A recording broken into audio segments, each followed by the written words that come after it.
Most people think if a plane loses an engine, that's basically game over. One loud bang, one failure, and the plane just drops. That belief is wrong. And what actually happens is far more controlled than most people realize. Let's walk through it. First, here's the part that surprises almost everyone. Commercial airplanes are designed to fly safely with one engine completely gone. Not struggling, not barely surviving, flying normally. In fact, every twin-engine passenger jet you've ever flown on is legally required to climb, turn, and land with only one engine.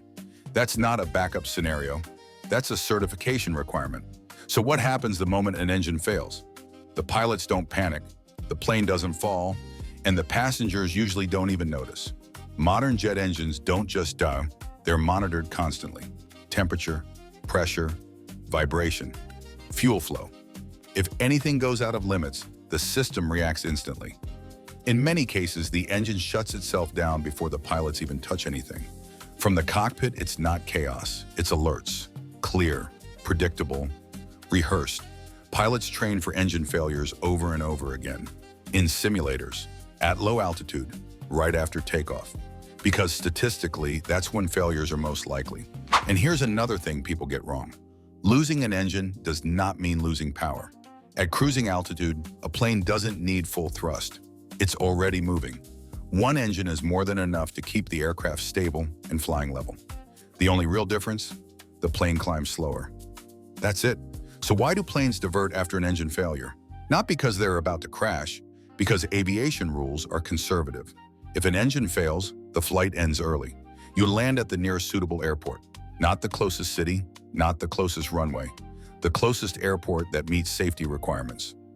Long enough runway, emergency services, weather conditions. From the outside, it looks dramatic. From the inside, it's procedure. And here's the part that really messes with people. Sometimes passengers never find out. The engine shuts down, the plane diverts, and the announcement is vague. Ladies and gentlemen, we'll be landing shortly for operational reasons. No screaming, no panic, because panic is optional. Fear comes from uncertainty.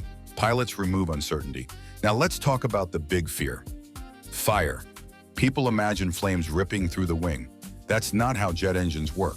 Fuel lines have shutoff valves. Fire suppression systems activate automatically. Engines are isolated from the cabin. Even in the rare case of an engine fire, it's usually contained in seconds. The plane doesn't become unstable. It becomes slightly asymmetric, and pilots compensate instantly. So why does the idea of engine failure feel so terrifying? Because movies trained you wrong. They show engines exploding and planes falling out of the sky. Reality is quieter, more boring, and far more controlled. In fact, planes are tested for this exact scenario. Manufacturers intentionally shut off engines during test flights, on purpose. Because if a plane can't handle one engine gone, it never carries passengers. Ever. So if you're on a flight and hear a loud noise or feel a sudden change, the most likely outcome isn't danger. It's a diversion, a delay, and a safe landing. At 35,000 feet, airplanes aren't fragile. They're built for failure, and that's exactly why they're safe.